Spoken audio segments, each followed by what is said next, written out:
Banter Podcast. What up? Welcome to Boozy Banter Podcast. I'm your host, Rob G. And with me, as always, is the Legendary Brew Crew. What up, fellas? I got water, I got, juice or whatever. He's like, y'all need twin legs? Matter of fact, I do. My question to everybody is, does Delaware have an actual culture? This is the podcast that we talk about beer, but we also talk about a lot of things that's happening in the world, politics, movies, anything really that comes to our mind while we're here sampling these brews. Grab a drink and pull up a chair. I love you too.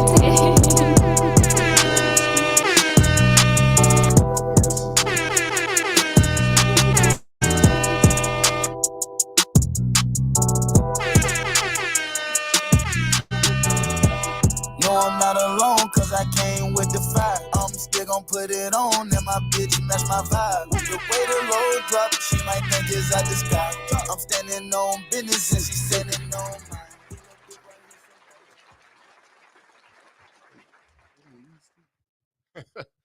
What up? Welcome to Bruising Banter Podcast, where the topic is the rockin' and the brew. Happy to fuel. I'm your boy Rob G, and with me, as always, the Legendary Brew Crew. What's going on, fellas? Yo, I just feel like I look like a complete idiot right now. Hey guys, what's going on? Hi. How y'all doing? I'm doing good. I'm here. Doing good. Everybody out there doing good. This is episode 182 of Bruising Banter Podcast. For the first time joining us, welcome. If you are return, the first guest, first visit. Oh my God, what is that? Still hungover from the last time. If you're first time listening, welcome or watching. If it's not, if you came back and joined us, Sheesh. we're glad that you are here as well. Because we do have a great episode today. And we're just gonna jump right in it. As you see on the title of the episode, High ABV Life. We have from Brickterranean Beer Hut, Wendell Bowden. So we're going to bring him into the podcast. Hold on, here we go. Bring him in. How's it going, fellas? Rob's completely thrown it off today. Hey, maybe we live today. Like Wow. we all together. I brought him in. What are you talking about? That's true, but I saw you over there fiddling with that button. Here we go. Where is But he? see, that's the thing. He may be fiddling all the time. You Yeah, never know. that is true. We You haven't watching seen him in live a work. long He time. working Yeah, right now. that's true. Let the boy work. Oh, one, I'm doing two things at the same time. So I got to press this button and this button. Now he's so busy. But yeah, you ain't doing that. All you doing is sitting there on the microphone. Talk about your brother. I'm sitting here producing the show and hosting the show. So now we need to talk about this offline. That's like a y'all two situation. I'm good. I'm all right. Keep producing. You're doing a great job. Yo, to leave him alone. There Okay. it is. Sorry, Rob. It's all right. It is okay. Yeah. Mute this one. You good? Yeah. Okay. All right, so there we go. We got the Brickterranean. Well, welcome to the show, Wendell. We want to thank you for coming through. Yeah, appreciate y'all having me. And before we get to it, we always like to know what we're drinking on. So, what are we drinking today? We have 3 beers. Well, I think we actually had 4, but I think we have 3 in front of us from Brickterranean. So, I'm gonna just show them in the thing. Can you tell us exactly what we're drinking on today? This one is Dead Man Walking. Yeah, so that's going to probably be one of my core SKUs. So the Dead Man Walking series is basically my barrel-aged IPA. That particular one was done in gin barrel. So you're going to get tropical fruit and some mandarin orange type flavors. Plus, some of the barrel notes lightly. Okay. And you're gonna get drunk. And what's And the that one ABV on comes that? 20.47.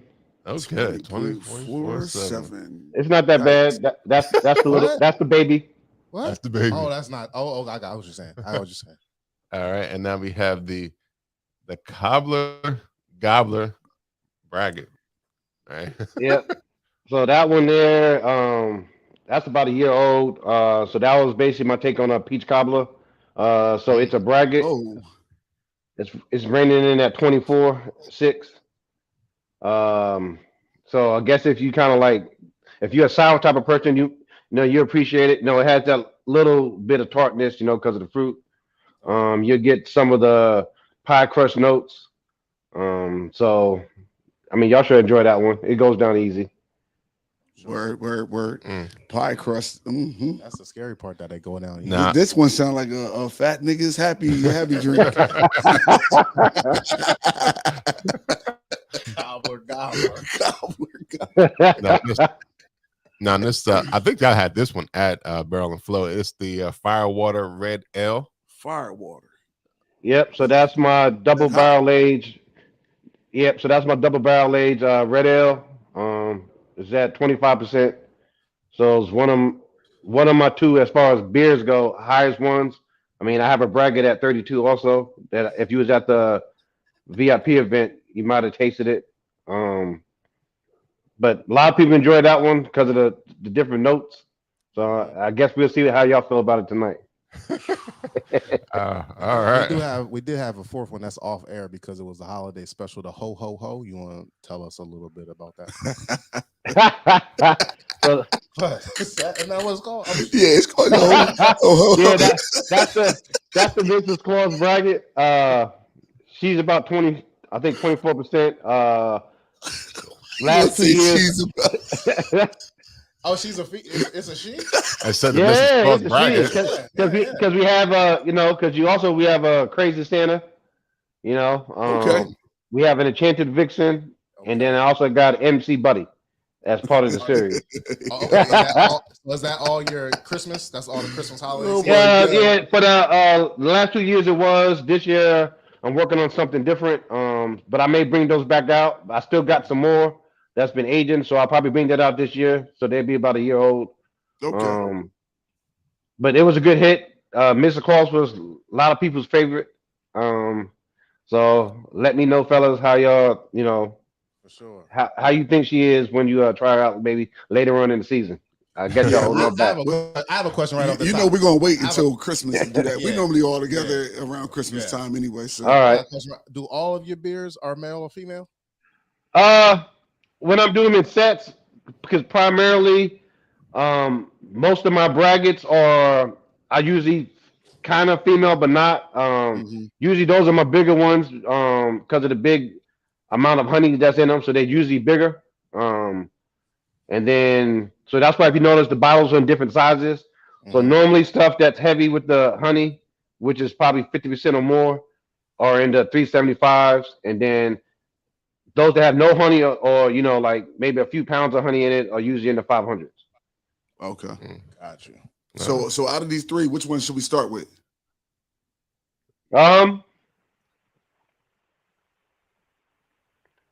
Let's go ahead and start with the cobbler gobbler.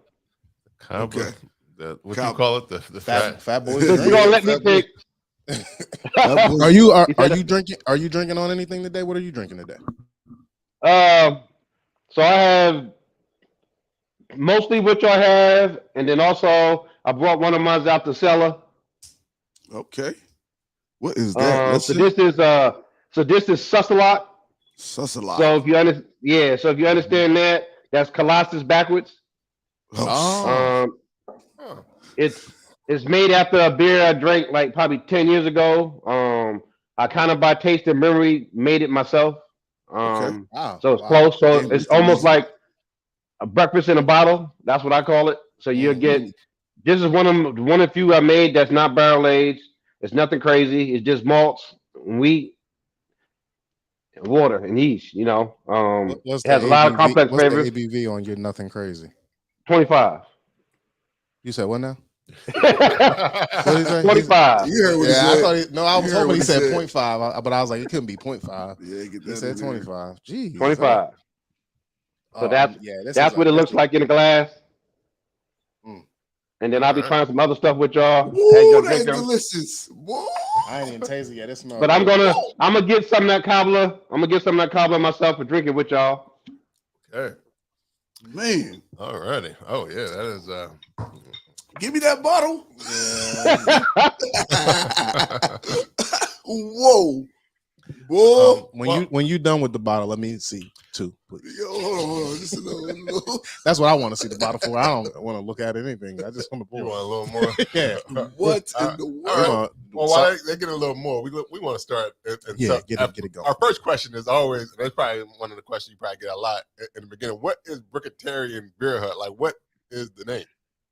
All right, so basically, I'm a New Yorker. I moved to a lot of places. So I last was living in Virginia, and then for my job. So when I was looking for a house, we was looking for like all type of Mediterranean styles and different styles. So I ended up getting a brick house that still kind of had that style. So we kind of named it Brickterranean. So once I started trying my hand at making brews, I felt it'd be a good name, Brickterranean Beer Hut, for a place for people to hang out at and talk, over good tasting brews and just having conversations. Like, beer brings people together. So that's kind of how we started the name. All right. Brickterranean. I said it wrong there. So it's Brickterranean. Yep. like Mediterranean. Mediterranean. Mediterranean. Now Yep. that makes more. Yeah. Damn, I was like terrarium. right, man. We knew it was brick though. We did have the beginning. I call it Yeah, brick a lot of bricks. people shorten it to brick. Yeah, Yep. I see you did too. You did too. But yeah, I just been on a journey. I'm warm already. Me too. I'm warm. Jesus. You gonna get some good You questions? just started, man. We got a while to go. Look, We man. do got a while to go, but sheesh, that hit me. 'Cause- Like, quick. Because like I said, I got my stuff ranges from when I first started, the first beer I ever brewed, just to make sure that I could ferment something that can turn into a beer. When I first took a stab at it, was at 8.25. It was my take on a ginger beer. Okay. And I did that in a 2.5 gallon water jug. Is what I fermented it in at the time. How did that taste? How did that taste? Oh, it tasted pretty good. I All fermented right. it out in a week. So that was my first take on it, and I was like, all right, okay, I think I can spend some money on some equipment now. I did that on my black pot. Right. I just wanted to know I could do a product, and then, so my background is when I started my beer journey. When I was younger, I really didn't like beer. It was nasty. I'm just gonna say it. To me, it was. Right. And I tried all the different stuff. I lived overseas for a little bit, so I was, so I was trying beers like that, but I didn't like them. So pretty much I was drinking alcohol because the beer didn't taste too good to me. Okay. And then once I came back, I tried a few things like Guinness and a few other things. I could kind of tolerate the Guinness, but I still didn't really like nothing. So I really rarely drank beer. And then about 2004, one of my bosses was like, "There's a lot of beer out there. You just tip of the iceberg." So he gave me some things to look at, and then he said, "I'll bring you a beer a month for you to try, and this one out for you, you'll find it." And then I started finding places where I was at that had different types of beer, and then slowly I found kind of what I liked. And then I started going after that. What was that? you liked? So I kind of like the Belgian beers. I found out about a different style of stout than Guinness. So some that taste like chocolate milkshakes, some that taste like different things. Right. The one I'm out of my beer after, Susselot, that was a little bit, maybe a year or two down the line. So I just started getting these beers, trying them out, and then my friend Black Beer Hunter, when we met, because I worked on cars and stuff on the side. That was kind of my hobby. So we would do garage stuff and have garage beer and just expanded our stuff by trying different things, and then it became like a hunt, trying to find these different beers. And then and eventually I started getting towards the higher gravity. So I kind of gravitated towards those 14s, 15s. I had some that was 28. So that was kind of the things we were drinking at that time. And then I started finding stuff out of the country that was like 32, 42, 55, 65. So I bought those to try them. And then once I moved to the South, the rules are different. So you can't find them beers here because they cap it at like 14. So my significant other, when she's out traveling, or if I'm out traveling, we're ship beer back or bring beer back. So I can have them because I can't buy them here. Or my friend here ship me some. When he come visit, he'll bring some down. So I guess about COVID time, because we all had a little downtime, but I was still working and stuff. So I was like, well, we can't really go out, I guess. So we tried different things for fermentation. So we made kimchi, we made, regular type of drinks and different things just to try fermentation. So we kind of made like a little fermentation station, as we called it, trying things out. So then I was like, know what? Let's find out if I can make beer. Then we invested in a little bit of equipment. So like the year before, I joined a Kickstarter.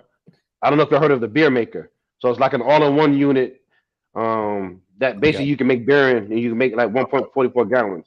So I joined the Kickstarter, and then because of COVID, it was delayed. So it was over 2 years, almost 3 years before we got the product. So by the time that happened, by the time I got it, I done brewed like 2-3 beers already. Okay. So I got to brew one beer in it, and then I'm like, man, forget that thing. I can brew now. I don't need that. Y'all took too long. Pretty much, But it's a good unit to get people involved because it's, like I said, it's all in one. So it's not a lot of stuff to mess up. Not a lot of cleaning. It's malt, so you're not really. I mean, yes, you can do extract in it, but really it's made for malts. But because of how they built it, you only can really do I say average beer, so basically maybe 9% and under. And so when I did try to use it, I had to do a lot of consultation with them through the phone, and they had to basically reprogram stuff in the background to make it work for what I was doing. Oh, nice. That's good. And they never seen fermentation so crazy in the bag. So it was sometimes having a little bit problem trying to seal because of the pressure that was going on there. But in their machine, I made like a 13.5 beer. Wow. That's great. So I said, go ahead. Oh, no, I was going to say, so like, was it always the initiative always to say, you know what, I always wanted the high ABV. I think so. Is Yeah. that always the mission? Like, I think so. He said the first one was 8.2, and he's going overseas looking for 55s. Trying to get drunk. Yeah. Nah, it's not really about getting drunk. You just pour your pour, sip on it. Is really no different than drinking a cocktail, liqueur, Right. Yeah. Whiskey. So you still gonna get to the same place whether I drink 5 cans or 2-finger pour. right. You feel better, your stomach feels better, you ain't run to the bathroom as much. Pick which way you want to go about getting there, because either way you're gonna get there. Right. I have a question. So has there been anyone that has told you that this isn't beer? Yes. Because what do they normally tell you it is? Either they try to say, I done heard wine, I done heard all kind of different things. But if you think about it, beer, is some type of malt, right? Yeast and water. That's the simplest form, right? And it's going through the fermentation process, which these things do. A braggot is a little bit different because it's basically a hybrid between a mead and a beer. Okay. Because we did meads also in the beginning. Okay. I was going to ask you that because it's so they kind of give that mead feel. Yeah, because you have in it, I say half the grain bill is honey, and in this particular one is wildflower honey. Right. And so you basically burying it that you can taste the honey and you still taste some of the malts and stuff. Gotcha. Right. Okay. Right. Is that the significance of the logo in terms of the? Yeah. So primarily, I do a lot of stuff with honey. Not all, but a lot. I'm gonna start probably do a lot of more things in honey. So just introducing us and other people to something different. A lot of people never heard of a braggot until I started really pushing them out. And those that have, most of those braggots they have, I'm gonna say it just like me, they didn't taste that good. Right. Because primarily it doesn't match because the people that are good with the honey, which are meaderies, can't have grain in their facilities because that's against the rules. So they can't make a braggot. Right. So if you notice when it comes about, it's at a brewery, but they collab with the meadery for the honey. Oh, yeah, that is. And since they really don't understand it, they're throwing all kind of stuff in it to try to make it taste good. Or some go literal and it's literally honey and malt and that's it. Right. So it's hard finding a good one. Are the good ones out there? Probably, but you would probably have to search. So just even meads, depending on the first mead you have, it's going to determine if you're going to try it again or not. You know, the first one might have not been good, or it might have, or it might. So I kind of took a step at meads because my sister, she likes meads, so she made a few. And we made one of those at 25%. Okay. Of course you did. Absolutely. Why wouldn't he? You know, He's the not lower making ones, 8% mead. the lower ones were about 16. You know, and I still have a few of those left. So they were basically in the beginning of my journey in 2020. So we have a few of those left, but everybody loved them. But then I kind of wanted to set myself apart. So I kind of, like I said, I did a lot of studying and stuff. So I started going towards the braggot route and then my version of beer. So pretty much I don't carbonate. All my stuff is still. I think it lends to the mouthfeel and kind of the vibe I'm going for. So kind of some say I'm in between liquor and in between beer, or it's not because of the ABV. It's not beer, but it is. It just there's other companies that big beer is just different, you know. So I say the last year and a half, I pretty much haven't really brewed anything under 20. My house yeast now. Nope. No carbonation at all. Wow. Is there a reason behind that? One, with the high ABVs is a little bit harder, especially naturally, because usually most yeasts can't tolerate the high alcohol content. Okay. So they either die out or just go dormant. If you force carb it, I hate to say it, but it adds a different flavor to your brew. Yeah. And also that's money and time. Right. I'm like, it's not worth it. And then those that had my beer, like, nah, keep it like this. So I never even bothered going to try it anymore. All my stuff is non-carbonated. So that's kind of like my signature thing that everybody expects when they try my stuff. Okay. So is everything? So nothing's canned, everything's bottled. Everything's bottled. In the beginning, I did try some plastic bottles, but then because of COVID and supply chain stuff, that kind of got hard to do. So I was like, you know what? I'm going to try to find bottles, and then I found it bottles that I can put per category of things that I'm doing. So when you see that bottle, you kind of got an idea what it is. What kind of? I had a hunt for some of them, like the big bottle you see. I got that shit from Canada, and I bought a pallet. So I got a pallet of that in my basement. And then other ones I can buy them as I need them. Is it this one you're talking about? Yep. So I bought a pallet of those. It's a different shape than most you see.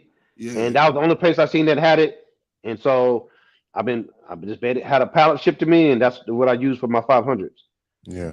Yeah, these bottles are like real fancy to me. It makes me feel elegant. The price point. The price point goes up. That's where I was going with this. So what's the price point on something like this?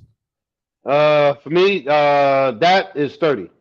30. Okay. That's good. Well, it's like you said, it's a real sociable one. Like if you were coming to a party, you bring who got the brick? Let me tell you, if this was in somebody got the brick. If this was in the stores here, boy, I'm telling you, because I like to buy Henny every once in a while, drink my little Henny. But if I could get this, man, fuck that Henny, boy, I'll be like. And it's like with you and Mac, like with the high ABVs, y'all challenge liquor drinkers to like a beer, right? That is true. And both of you guys both present like very, very delicious beers at the high ABV, where you don't know until you take like your fifth sip, because you said we was only take 2 finger pours. When you're on your fourth finger, then you know what's going on. But when you're on your second and a half, your third finger, you still like this. It still tastes good. And look, I'm 4 fingers in it. It tastes even better. Yes. I have a question though. Like you said, you have some still from 2020. Does your beer because it's in the bottle? Does it age well? Does it age differently? Does it taste different from like the 2020 version versus if you popped it today? Some of them taste similar, some change slightly, because I aged if you look at my beer cellar from other beers that even I bought, I got some from 2005, 2014 aging. Wow. Because you want it, what I try to do is, and it only really works with big beer. Right. So watching the evolution. Yeah, it'll come to a point that it doesn't taste good, right? So Mhm. basically, it's watching the evolution to see how it tasted. So you would taste it in the beginning when they first made it. You Right. might try it maybe a year from then or 6 months. You might try it 2 years from then just to see if there's what the differences are as it's maturing. Mhm. You know, same thing with mead. The more they age, the better they taste. Yeah. So when you're tasting them, are you popping from the bottle and recorking the bottle, or is Yep. it Like I okay? got fresh bottles that never been corked. I got bottles that's been open, but Mhm. they're corked. You know, and that's part of the reason why I went the cork route. Because I'm not forcing you to drink the whole thing. That's kind of stupid. Right. This is dope. No, it's Is it really that stupid? I don't think so. I mean when I it's mean, like there when are it's like people when it's that three do it in one session, but you when it's know, 3 or 4 people, I can yeah, see like one bottle going through, but one bottle per person. I might be. yeah.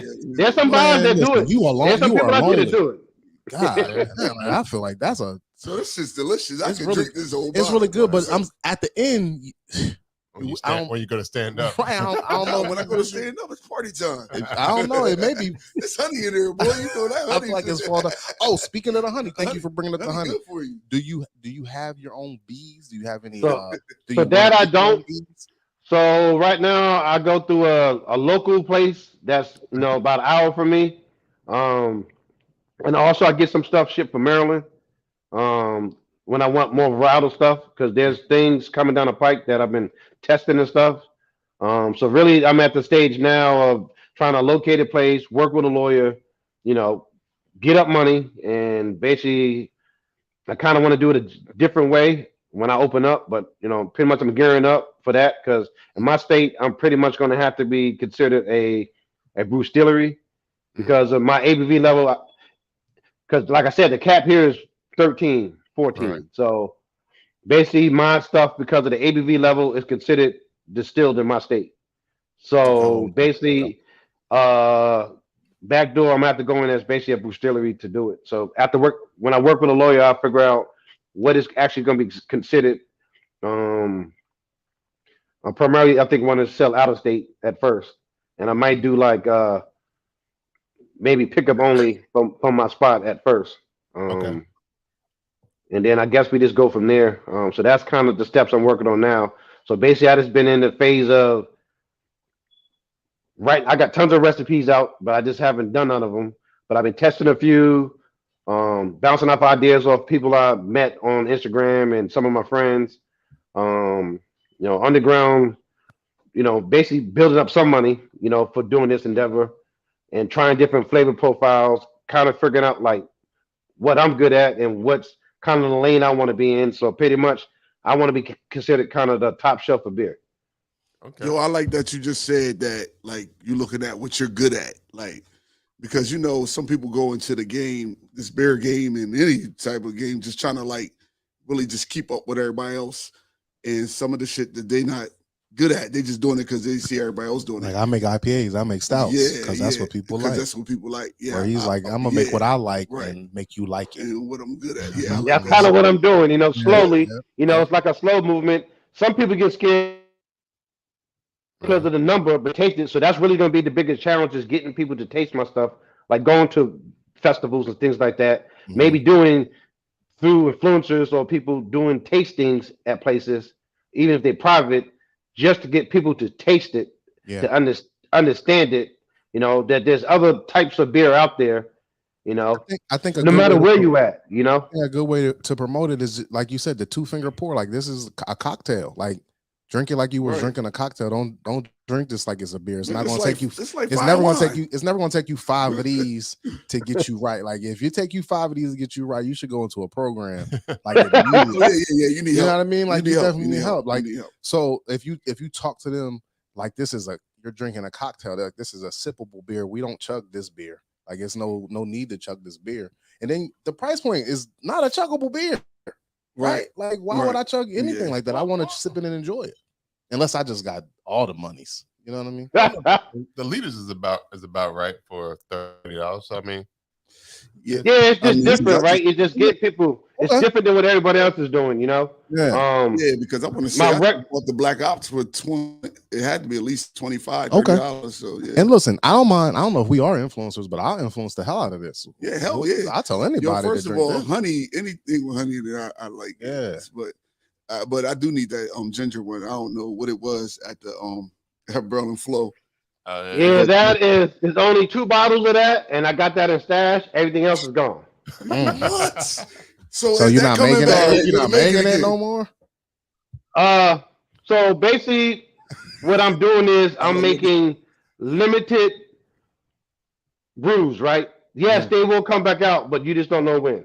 Got you. I like that. So that keeps the interest peak. I guess lets me keep being me. Like I said, the closest one to being something that I do on a regular would be the Dead Man Walking. But I've done different variants of it. I don't know, but I had you back for a second until you said, "Oh, it'll come back out, but you won't know it." Are you just talking to like the people, or this is like don't? We talk off air about our specials. I want to know when it comes. Yeah, we get the special. Yeah, because some stuff it might come back a year from now, 2 years from now. Like Dead Man Walking, like I said, I made this back in 2020, and then this is the new 2022. Mm-hmm. You know, you said it's a different variation. What's the difference? What's the difference? So sometimes, depending on how I like the first one, I may tweak the recipe. Mm-hmm. This recipe is close to the same. Only difference is because I'm getting better at the aging process. I decided my IPA is going to be barrel aged. So I know that's going to smell delicious. And then I made a bigger version of it. I made a bragging version of it called Dead Man Resurrected. Oh, okay. Well, since we talking about Dead Man, there it is. Okay. And that's what I had at the VIP event. Yeah, that's a slimmer bottle too. That bottle's sexy. It's 32%. That's why. God damn. Yeah, she is sexy. So at what point she's a woman to me, Wendell. So I'm just curious. At what point does it become illegal? I think it got to go like 63. 63. What do you mean? What do you mean? Because these ABVs is high as hell. I'm thinking doesn't it vary for state to state? Because you said in your state it's a cap. It's capped at like all states got a cap. So like I know ours is capped at 14. I know because talking to breweries, there's beers above that cap, but they say it's 13.9. Because I kept saying, why is everything 13.9? There's no way you can get on hit 13.9 for every type of beer you make. And they told me. I'm like, okay, that kind of understands, but I don't think I can lie and say this is 13.9. It's just not going to happen. Right. So really the only way around it is they're going to basically classify me as a distilled spirit, but I don't really understand the ins and outs. That's for him to figure out. Right. But I know it can be done because you can do that. Plus, I'm venturing to trying other things also. That we all kind of know what it is, but it's not. But it doesn't have color in it, and it's going to be based on honey. So I don't have a few tests out there, and even from distilleries. And no, this is real shit. You giving us riddles? Is that a riddle? Yes, that's a riddle. Okay, the tone. Said it's honey, but it's white. There's no color in it. A white man running around with a honey. And that's the number. Okay. 50? 55? 55. Yep. He's gonna put a double nickel. He's gonna put a double nickel on a goddamn beer. This changes the game though. Like these are game changers, like for real. Like so I'm pushing the limits. So I'm just pushing the limits where brews can be. I'm having fun with it.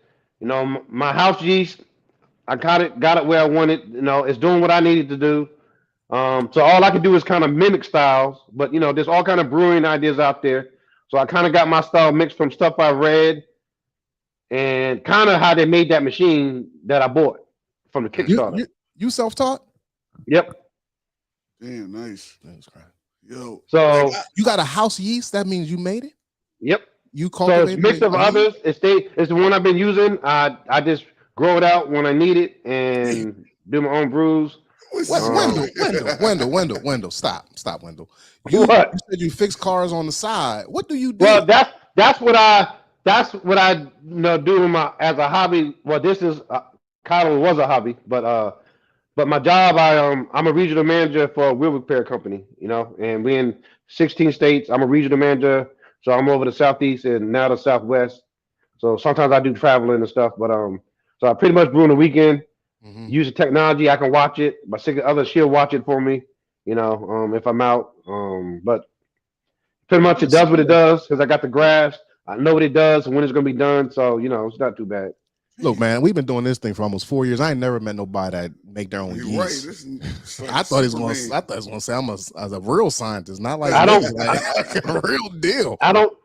Yeah, so one of the costs is buying yeast. So I bought yeast. I found. Mhm. I had an idea of what I wanted to use. I bought it.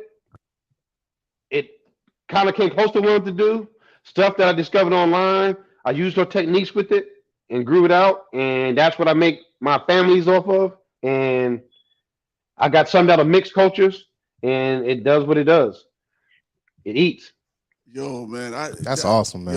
And it's not saying that yes, there's people using that yeast. I'm not telling them what it is, but they don't get the same. They don't get the same thing out of it. So I heard that. Now, are you selling your yeast Nope. yet?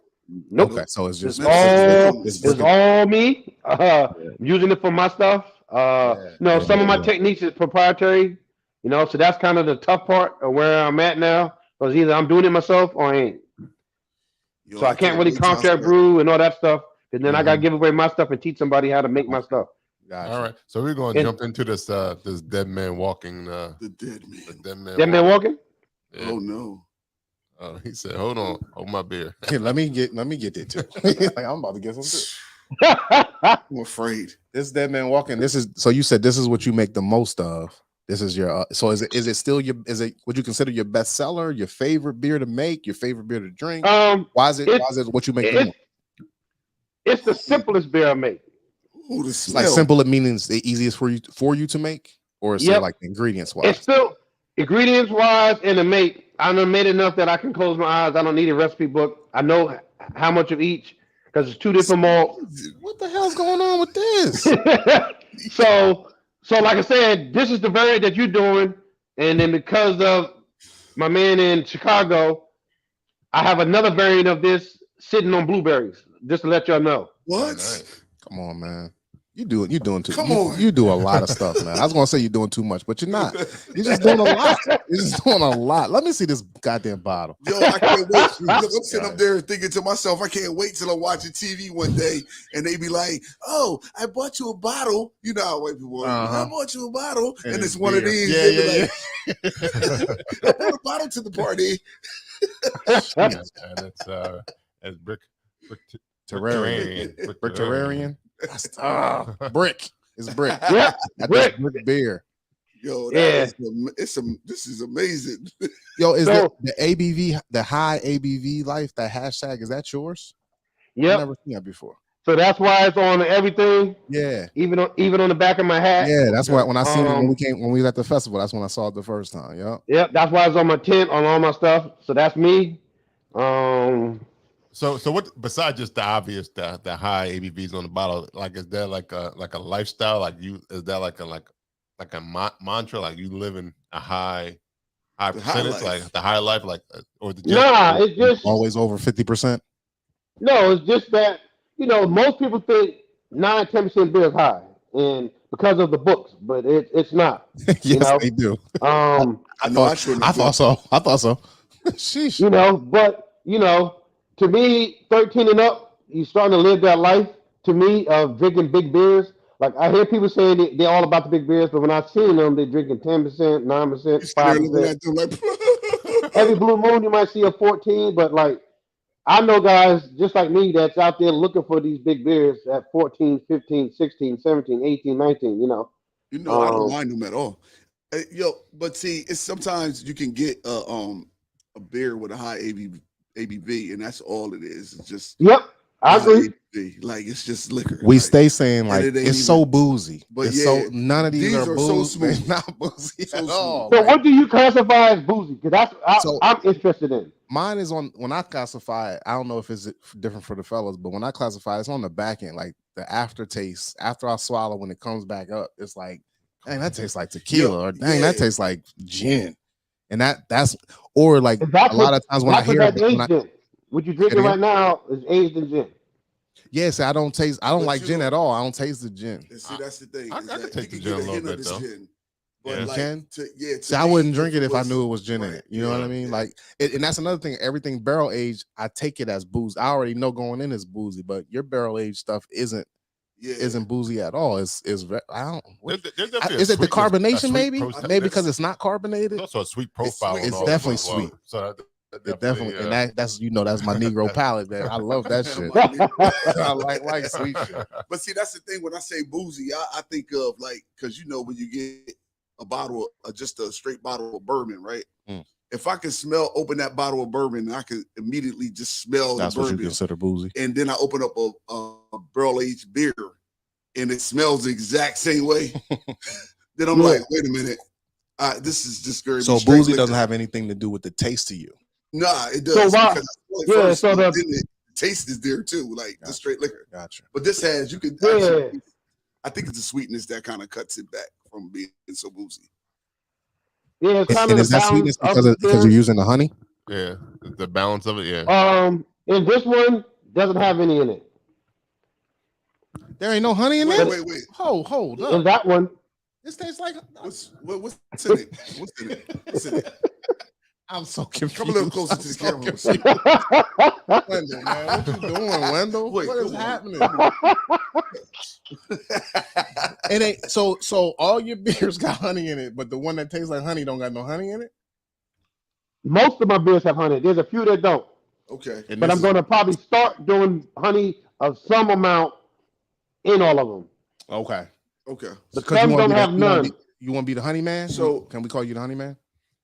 No? See, and that's part of why my logo is why it is, you know? Yes, so is this molasses that's like what is the sweet? What is this? What is this sweet flavor? Syrup? What's cutting back on the booziness? It's just the style of how I do it, you know? And then even like the barrel, you gotta think about it. Some places, reason why you smell it up front like that is if the barrel is wet when they put the beer in it, all of that's gonna add to it. Right. So it's going to raise the proof of it, the ABV of the beer also because it's in there. Okay. Some people pour that out and drink it, and then whatever's left in the wood is what you get in it. Because really, what you're after in a barrel is the wood flavors. Right. Because remember, all in them grains of wood, there's different types of compounds in it, which gives you different flavors. Right. And also because that spirit is in there, some of that also is soaked through the wood. Right. So that's kind of what you want in it more than the spirit in it. Right. Okay. Isn't that's the devil's cut, right? So pretty much, you know. So so it's just pretty much how you want to go about it. Like some want that bourbon flavor or sherry flavor heavy, so they. Their barrels are more wetter, so they all that gets absorbed in it, so that kind of takes over a little bit. I kind of want my stuff that meld together so that it all is harmonious together and that one really thing like stands out. There it goes. That's it right there. That's it. Because he not leaving, because that's what makes the other ones real boozy, because they probably leaving some in there. Yeah, he's just taking it dry. Yeah. Where are you getting your? Do you get your barrels from different places? Are they one use barrels? So usually I'm second use. I mean, I buy some online. Plus, I'm trying other techniques of barrel aging. That's less. So I'm not oxidizing my beer as much. So I want to do a side by side to see if there's a difference in one brew. Because there are some places out there that are doing it that way. So I'm just right now experimenting on what's the best way and easiest way for me to get that barrel flavor in my beer. You're real out the box type of thinking. Like it's like, hey, they doing it this way. I'm gonna tweak it and not do it that way, just a little bit or a lot of bit. Yeah, like even my brewing style is different than what most do. Most probably, call me a blasphemous when I'm doing it, but it works. My yeast likes that style. It works. Plus, like I said, because it's an unknown quantity, I've been experimenting by holding beers and stuff back. Mm-hmm. Even people that drink my beers, they're doing it at different temperatures. 80 degrees, room temperature, ice cold, refrigerated.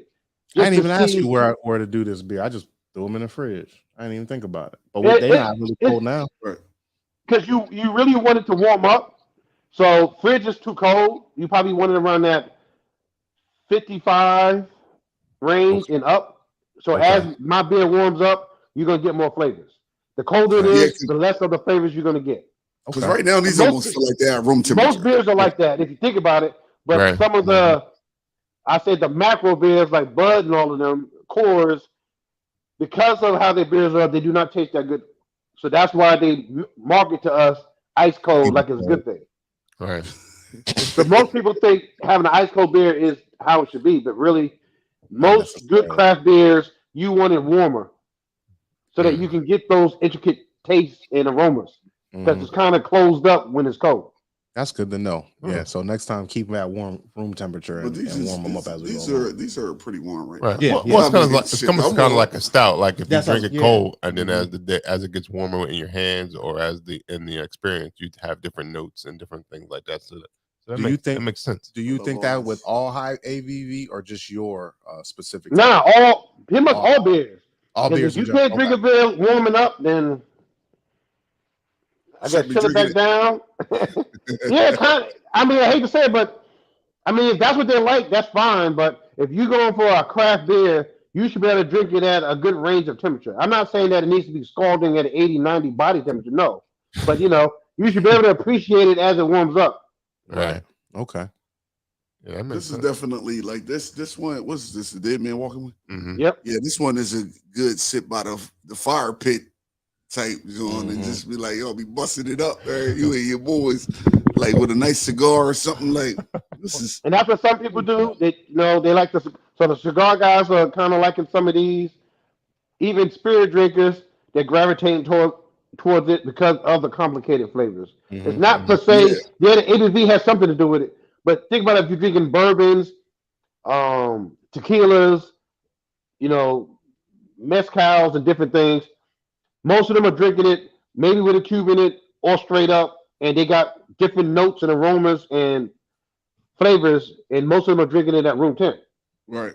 So some of them kind of got out of the beer game because it's not flavorful and it's or they just use it as a chaser.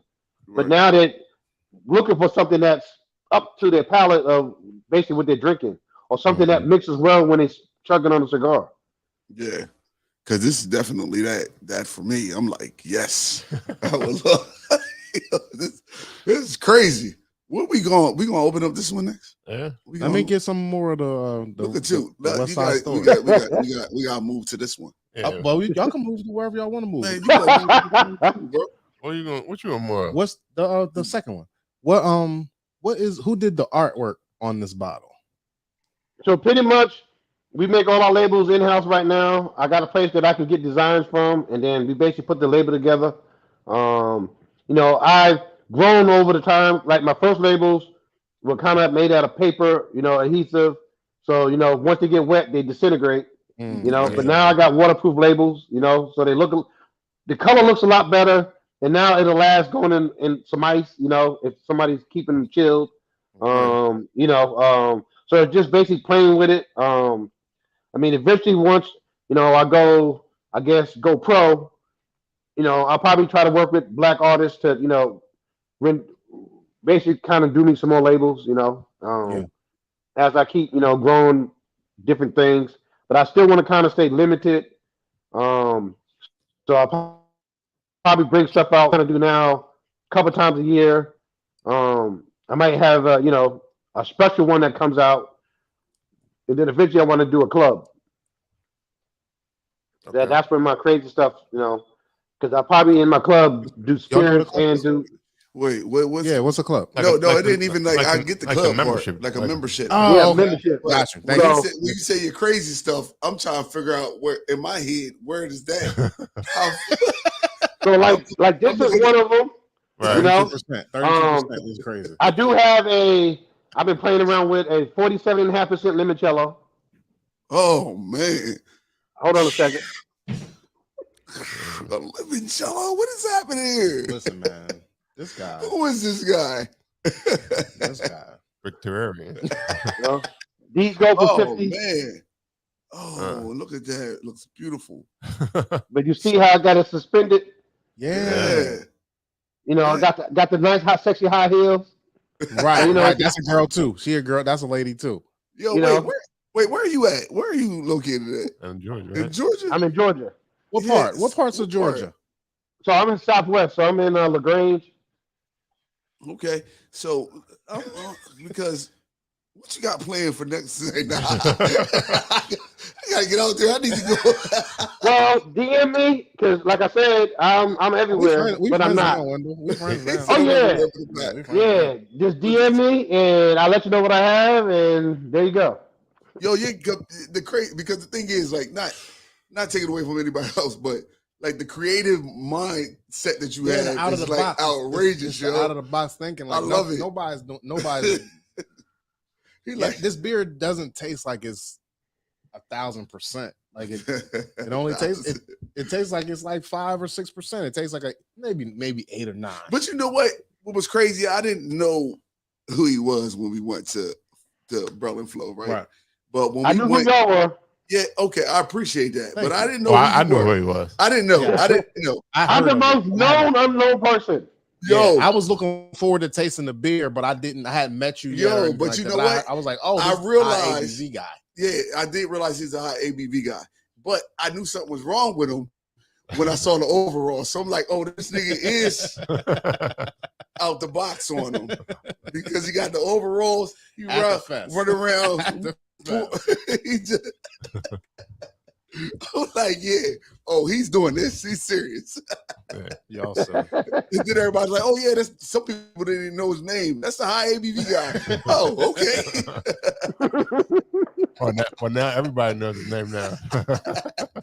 The most known unknown guy in the Yeah, world. that's what he said. That's it. I'm sure that's changing every day. I'm sure now people walk up to him or reach out to him and know who he is. Mhm. Because Yes, one, definitely. they went to the festival, had a good time, experienced some of his high ABV life style, Yes. either at the I'll VIP take the other one now. or at the festival, so they know when to look for him and where they at. I ain't gonna lie, I Um, went back to that table for that ginger joint like maybe 4 or 5 times. Yeah. And that's why I stopped drinking about 2 o'clock because I was Now, I know you were at the Barrel and Flow, like, but do you do a lot of festivals throughout the year, or No, that was my first one. Oh, Wow. wow. So pretty much I'm just underground. How'd I the mean, festival go for you? right. How'd you That's what like I was it? gonna ask. How did you like it? it was great, man. Talk with Dave. Of course, I talked to him on the phone a few times before we got there, but I guess I understand why they wanted to collab. I get it, but I was like, I'm not doing it. Right. Yeah. Especially for your first My time stuff is out. too different, Yeah, and yeah. I was it's gonna not, say, that wouldn't have and been it's not me. right. Yeah. That Somebody- wouldn't have worked. Now it's different if I was did it with like If you and the other brewery would have been compromised. It wouldn't have been a collab. It would have been a compromise. Which is because usually if you go to one of the big guys, they the one controlling the narrative, and I'm like, I got the seat at the table, buddy. No, right?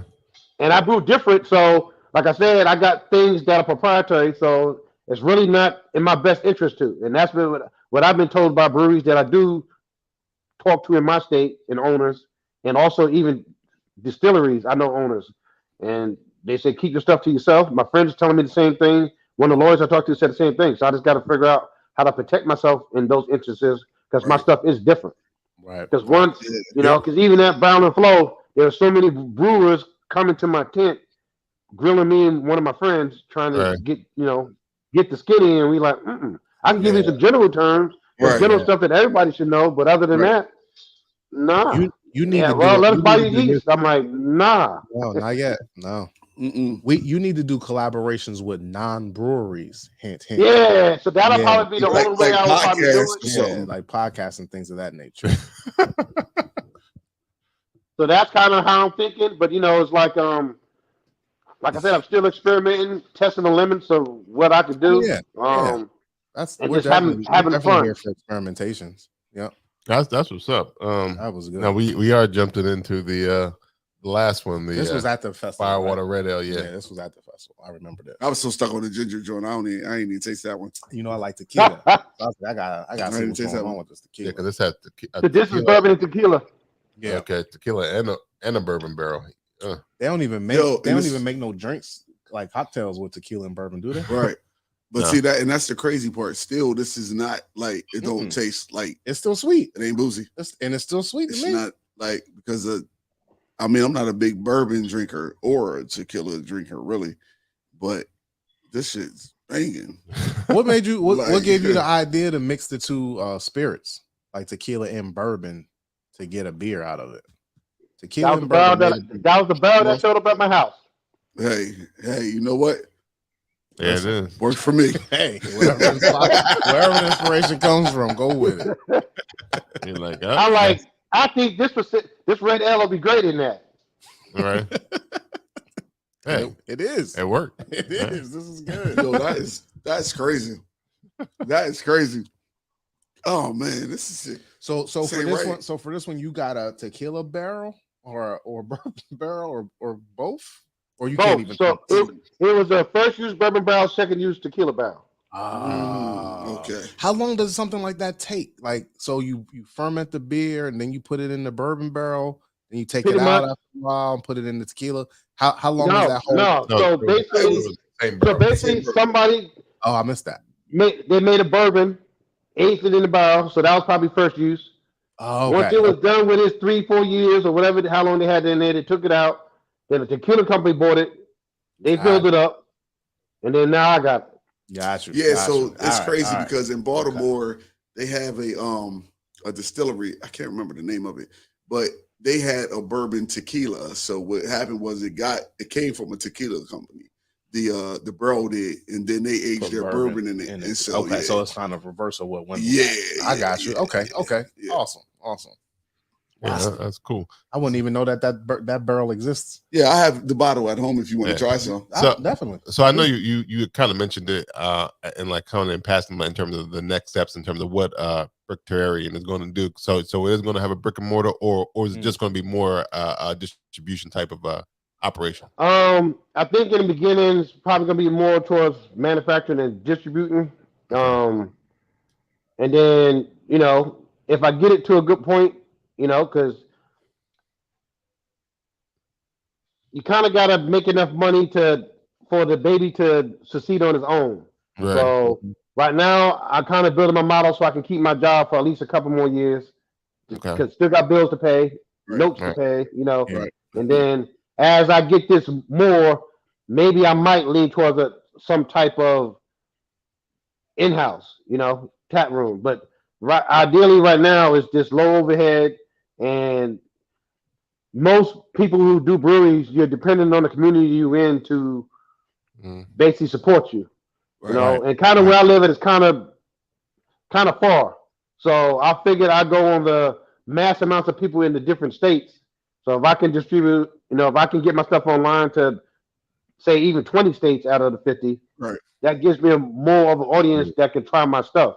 Yeah. And then if you're local to me, you can at least come visit, or if you're in town from another state, you can come visit and buy to-go bottles, go on a tour or whatever, and Okay. And then once I get it to a certain point, maybe then I'll go that route. But just different ways to skin a cat. Like some are contract brewing, so they're not actually making it, and then because the states they're in, they can distribute themselves. So then they go on that route of doing it. Some got the ability to get the money up and start a tap room right from the get-go, Right. and still brew some beers. And some do the model of just do it all in-house. You come to them, buy beer on draft, take to-go bottles, and that's how they do it. Some kind of do that, and they also distribute through a distribution network so that they can go in stores, liquor stores, and stuff like that. So I'm just choosing a kind of a less big path, because a lot of the things I hear from breweries is if I could do it different again, I want to be how I am. But one guy told me I could make the same money I'm making now with half the size equipment that I have if I don't win another route. Wow. So that kind of stuck with me. Like, Right. just because you got all the big fermenters and all that, and you being distributed, sometimes that's not the best way because they take a big chunk of your money. Right. Right. Yeah. And So you got to really pump out. because you don't like carbonate, so I guess and being on tap and stuff like that is probably not a thing, right? Nah, you can tap. I mean, I tapped that barrel and flow. I just got enough Okay. CO2 to push my stuff out. All right. And then I just got to make sure that once I was done, I let all the CO2 out at the end. Okay, gotcha. Right. So I can get a keg of it. We're just trying to figure out ways to figure out how to get a keg. You know, if I keg get of a this, keg. bro.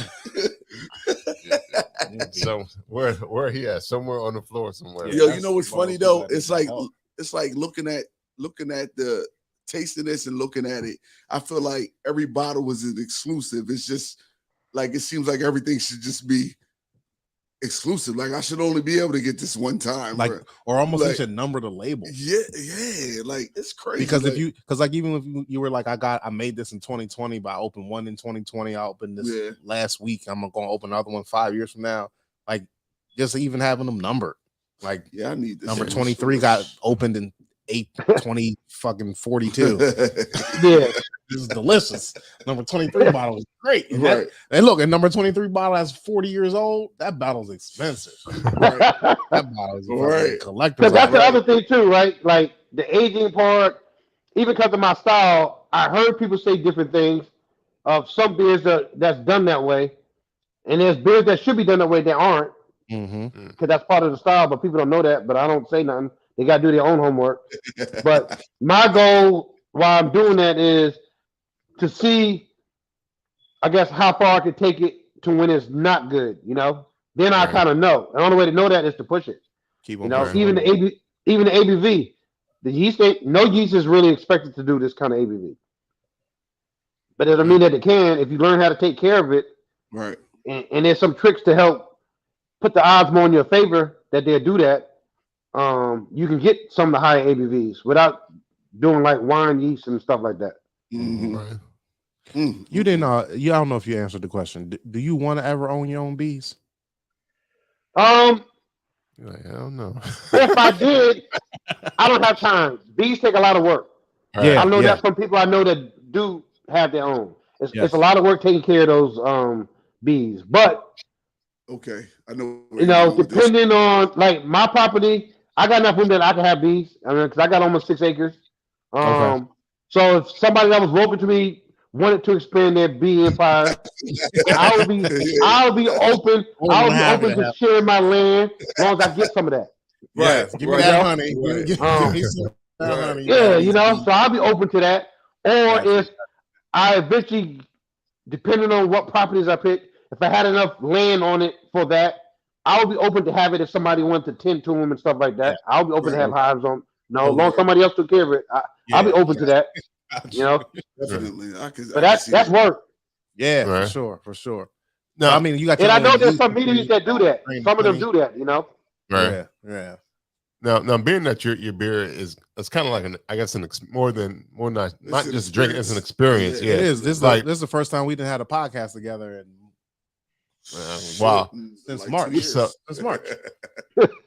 So, do you do tap takeovers around the country in terms of like, it's kind of like Utopia does, like Sam Adams does with like Utopia when that comes out, because that's a high ABV that you can only do like a 2-ounce pour on. Like, do you do like experiences like that throughout the country? Or not yet. Like I said, I've just pretty much been underground. I mean, locally, I might go places to some of my local breweries, owners that I'm cool with, and their motto, as long as I can have some, bring it. Right. And everybody talk. We drinking some of their stuff, so they're making money, and then all of us are partaking of different things. But some people bring bottles in.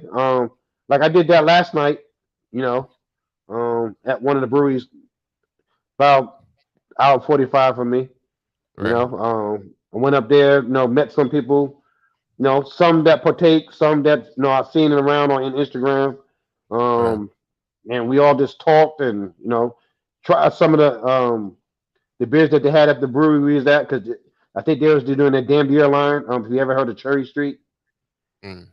But the actual brew, because he has 3 locations now, but he was up at a hops farm, the owner. So I guess his folks were running it. His pop stopped by and was chilling with us. Because he owns a restaurant next door.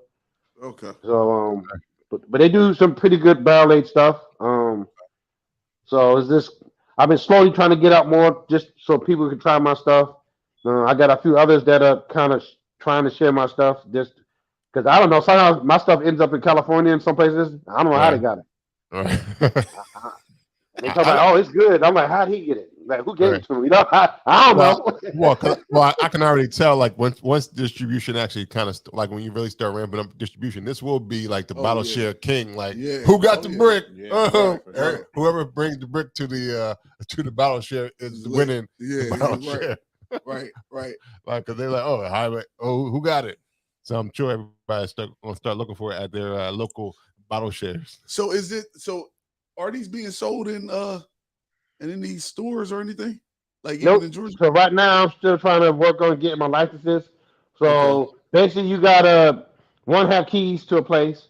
So that's the step I'm at. And then once you go through that, it's just going through the licensing to get it. And then I know, like for me, the lawyer's really gonna have to work on different things to make it happen. And then guide me through how I want to do it. It gives me the ins and outs, the best way to do that, and even the future things I want to do. Yeah, you definitely gonna need some good attorney. Well, because he said he had a lot of proprietary stuff, so there's a lot of trademarks and all that kind of stuff, and that has to go into it. Yeah, because the main thing I gotta protect myself, like contract brewing, I can never do that. Right. And even some of those that are doing it are still holding some of this stuff back because they're scared that the brewer's gonna take it. Because you're basically relying on somebody to take care of your baby and make it right. And not too many people do high gravity beer. Let's just be honest. Right. So I do it myself or no. Right. Yeah, that's actually kind of scary though. So that's kind of makes it a little slower process. So right now I just been really doing my work in the lab, trying different things, teaching myself how to stuff. So like I said, I taught myself how to do some things that you can't legally do, but even those people that are in that industry, even they said that's how they do it. Like, how you going to expect somebody to pay millions of dollars to open up a place and never tried it? Right. I don't understand that. It's illegal because of prohibition, and you got to get a license to do it. So, how you going to get anybody that's good at it if you don't practice? And then like with all that work that you put in, like I feel like this, you being modest, charging $30 for the bottle, to be honest. Because like like I said, most of them are 30. Like this one's 50. I paid $50 for that. Yeah, this one's 50. Right. I guess when I start selling spirits, they'll be 75 to 150. Right. But it's just. It's definitely they definitely gonna be in restaurants talking about would you like a pour? Yeah. I mean, it could be a thing like that, and then they charge them whatever for the bottle for you to be in at that restaurant trying it. Right. For a pour, it's like $30 for the pour. Yeah, and I think that's gonna be the hard part of getting my stuff on tap and stuff. Is just I did the math with a couple people that are doing this stuff, and it's gonna be tough to get my stuff on tap, right? To make money for myself, because really it's about them and it's something different. So that's gonna be the other part is either changing minds on that or coming up with something else, or that might be a do not for me. I don't know yet. At the rate that you're going and the way things are, just based off of the quality and stuff, people are gonna be looking for you. Like at the end of the day, so they're gonna be looking at like, hey, can we get your stuff on tap? Like. They're gonna be reaching out. Man. I see like weddings and parties. Oh yeah, that's definitely too. Like let's just get that. Yeah, like Black Girl on Tap should be. I'm going to a wedding in 2 weeks. I will be glad. I'll be happy to take 20 bottles. Even if I can take like 2 bottles, I'll be good. Right. you win the wedding. All right. Do we got any more questions for Wendell? No? You know how I be asking shit all in. Well, it'll come. It'll come. We'll wait. We want to thank Wendell for coming on the podcast. Appreciate you, brother. Thank you. Thank you for having me. I mean, this was everybody was under the beer hut. We were all just chitting and chatting, Yeah, that's what it is. Yeah. That's exactly what it is. Before we go, we always like to know how people can. I just asked you, do you have any more questions? I specifically asked, does anyone have any more questions? Child, man. He's a child. was just curious. Definitely a child. Because I like the hat. Is there merch being sold anywhere? Yes. Okay. It's always a good question, though. Brickterraneanbeerhut.com. Okay. I wasn't a good question because I was about to ask how can they find out more about the information. Yeah, but that's true. But that don't mean he would have said, "Oh, you can get the merch off of." He wouldn't have said that. He may have. Or he may not have. I swear to goodness, man. Well, how can people? We always like to find out how people can find you, more information in terms of IG, websites, Instagram, and like how can they all find you? Find out about Brickterranean. So you can find me on IG at Brickterranean Beer Hut. You can find me on Facebook at Brickterranean Beer Hut. We have a website, brickterraneanbeerhut.com. So you can basically buy my merch there. We have t-shirts, hats. I sell glasses. Some glasses have a gift. Okay. So just if you got any questions, you can message me on IG or on the website, and I'll get back with you, and we can talk and go from there. All right. Word. All right, yo. I don't have all that stuff he can say like that he just said. Only thing I can tell you is that I drank this today and two other joints that were delicious. But you can find me on IG at IM302YODA. No, all right, Lou.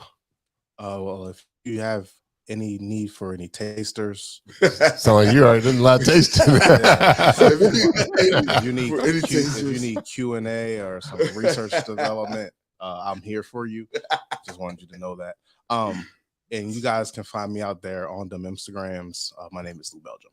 And you can find Bruising Banter Podcast on Instagram, Facebook, or Twitter at Bruising Banter Podcast. You can listen to a podcast on Apple Podcasts, Google Podcasts. Anywhere you listen to podcasts, you can even say, Alexa, play Bruising Banter Podcast, even though my son said you can't do it. So sometimes you got to say it right, I guess, to make sure it shows up. You can't do it. I tried it. Yeah. You can do it. Yeah. If you want to go to www.bruisingbanter.com, you can actually find out all more about that. You can find out where to get the merch like this and that. Bruisingbanter.com and tell you all the platforms we're on as well. You can watch us on YouTube and Facebook. Remember to smash that like button. Smash. Get the notifications. And if you want to follow me, Rob G, Rob Stay Bruising, bing, bing, bing, bing, bing, right there all day. This has been episode 182. I want to thank Wendell Bowden for coming on through from Brickterranean Beer Hut. Thank you. Appreciate you, brother. Yes, sir. Until next time, have a good week, everyone. Peace. Voices on the llama, we got cameras on the banner.